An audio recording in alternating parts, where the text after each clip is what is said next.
બોર્ડના વિદ્યાર્થીઓ માટે આ વિડીયો ખાસ સૂચના માટે છે કે આમાં બોર્ડની પરીક્ષા તમારી હવે એક વીક જ આડું રહ્યું છે. વિદ્યાર્થી મિત્રો, સરકારે છે એ વિદ્યાર્થીઓ ભૂલથી પણ આ ભૂલ ના કરે એના માટે 33 ગેરરીતિઓની છે એક યાદી લિસ્ટ છે બહાર પાડ્યું છે. કેવી 33 ગેરરીતિઓ છે કરતા જો વિદ્યાર્થીઓ પકડાણા તો એના ઉપર કઈ કઈ કાર્યવાહી છે એ કરવામાં આવશે. તો ખાસ એ 10-12 બોર્ડના વિદ્યાર્થીઓ માટે છે એ સજાનું કોષ્ટક જેને કહી શકીએ કે બહાર પાડેલું છે. તો તમે બધા વાકેફ હશો જ તેમ છતાં હું એકવાર કહેવા માંગુ છું કે મોસ્ટ ઓફ જે વિદ્યાર્થીઓ આખું વર્ષ મહેનત કરી છે, સારું એવું પરિણામ લાવનાર વિદ્યાર્થીઓ છે, એ ક્યાંય પણ એવી ગેરરીતિ તો નથી જ કરતા.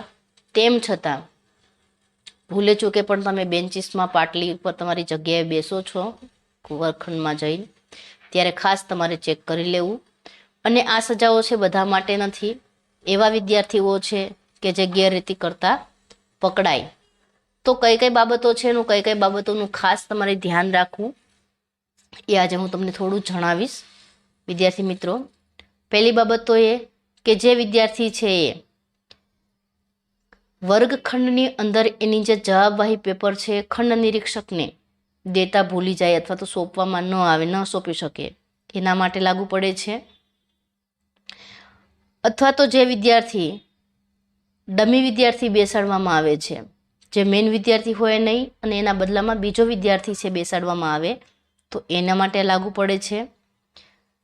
અથવા તો એ બેસાડે પણ વર્ગખંડને કોઈને કે એના પ્રતિનિધિ છે એને જાણ નથી કરવામાં આવતી.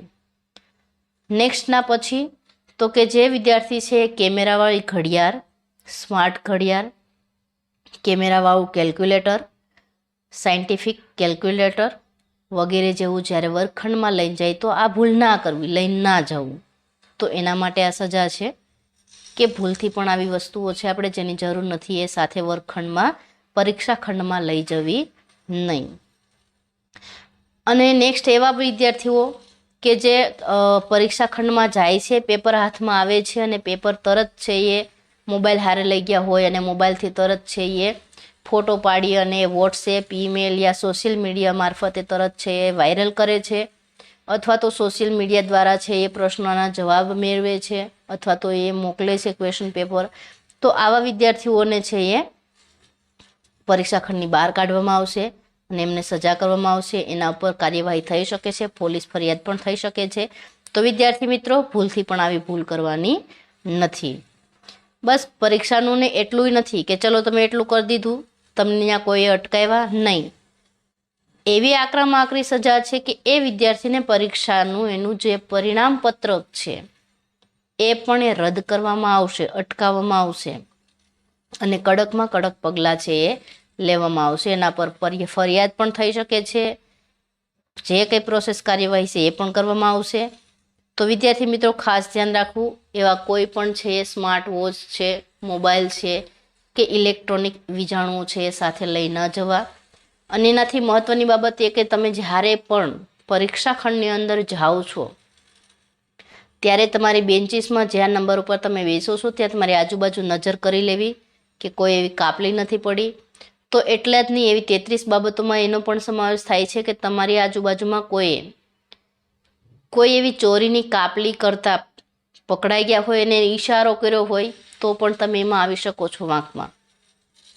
તમારી આજુબાજુમાં કોઈ કાપલી ફેંકી દીધી હોય તો તરત વર્ગખંડના જે નિરીક્ષક છે, વર્ગ નિરીક્ષણ, એને પણ તમે જાણ કરો. એટલે તમે બેન્ચીસમાં જઈને બેઠો એવા ઊંધું ખોસીને પેપર લખવાનું શરૂ નથી કરવાનું. આજુબાજુ તપાસ કરી લેવી કે આપણી આસપાસ કોઈ ક્યાંય એવી ચોરીની કાપલી ફેંકી તો નથી અથવા તો પડી નથી ને. જે વિદ્યાર્થી બીજામાંથી જોઈને કોપી કરવાની કોશિશ કરતો હોય અથવા તો એને કોઈ ઈશારા પદ્ધતિ કરતો હોય તો એમને પણ આ નિયમ લાગુ પડે છે. એટલા માટે ચેતી જજો વિદ્યાર્થી મિત્રો.